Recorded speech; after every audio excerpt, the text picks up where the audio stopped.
We've come down to the Wildlife and Wetland Trust Arundel today. It's quite busy. I'm feeling quite self-conscious, and I also don't want to interrupt people while they're birding and photographing, so I'm going to keep this very brief. I'm feeling well and truly outclassed with what I consider to be a nice chunky lens at 200mm. When you look at that badger over there sauntering around, but I'm going to do my best. I don't class myself as a wildlife photographer at all, but I'm going to learn from the expert, hopefully, and see how many pictures of ducks' bottoms I can come back with. Follow along and enjoy.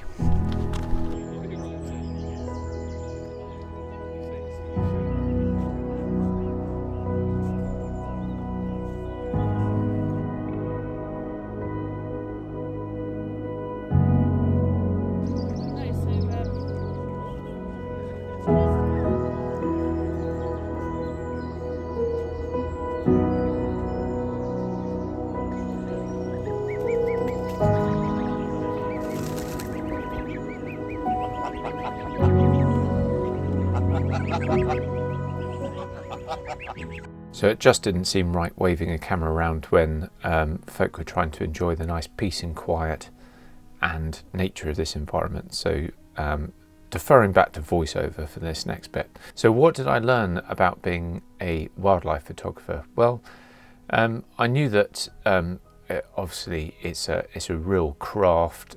People dedicate their lives to getting better and better at wildlife photography, but I think in the back of my head I had, well, this is quite a controlled environment. The birds are quite often in behind netting, or this is the environment they like coming to, and I guess because of that I felt that it would be a little bit easier than it was, and it really wasn't. As I say, I had my 200mm lens, which I consider to be a really long lens. From a wildlife photography point of view, that it clearly isn't.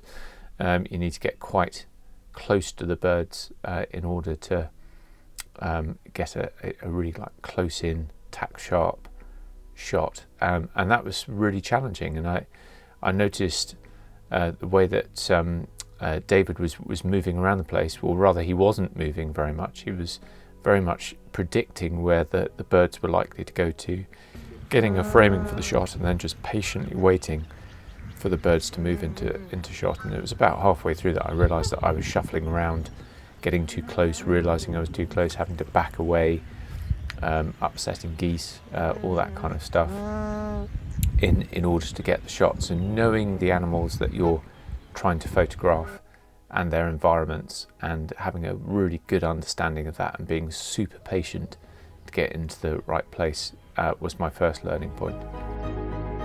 In terms of technical settings, I had my camera in shutter priority, and I had it ramped up most of the time to about 2,000th of a second, which again, for things that I normally do, I consider to be quite fast.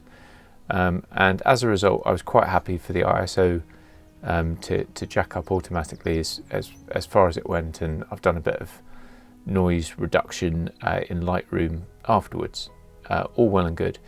But I did realise that quite often, particularly with birds like ducking under the water or jumping into the water, a 2,000th of a second just wasn't fast enough, and I wish I'd noticed more at the time and ramped that up. But their movements are incredibly fast, and the other thing, going back to my first point, is just predicting when they're going to do things and where they're going to do it. I did end up with an awful lot of photographs of ducks' bottoms.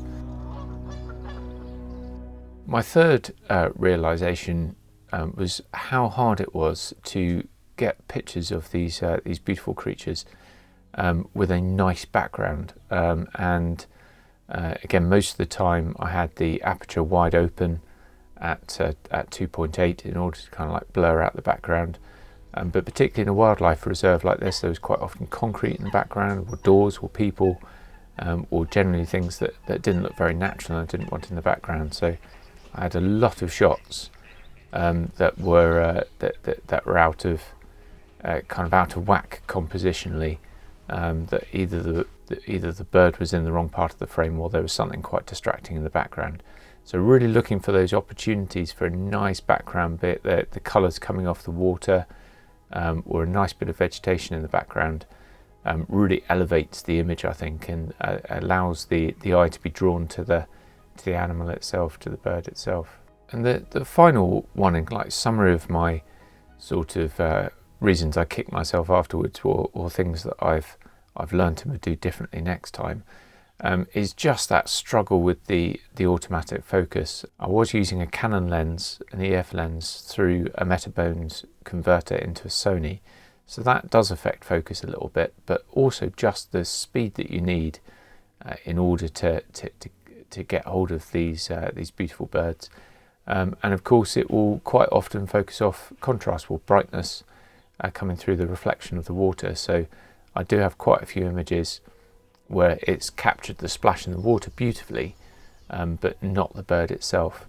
And some of that is in the technology, but I guess it's also predicting what's going to happen, and also just accepting that you're going to have to just take a lot of photographs very quickly and hope that one of them has caught it absolutely in focus. And that's just part of the game. A very enjoyable day at the Wetland Trust Arundel. It's really gorgeous how they've set it all out with these winding paths going through. I absolute hats off to wildlife photographers everywhere. I think the dedication that goes into getting these fantastic images that you see is just extraordinary. And obviously I had the advantage of being in quite a controlled environment. When you're out actually in these creatures' environments, that's a whole other level.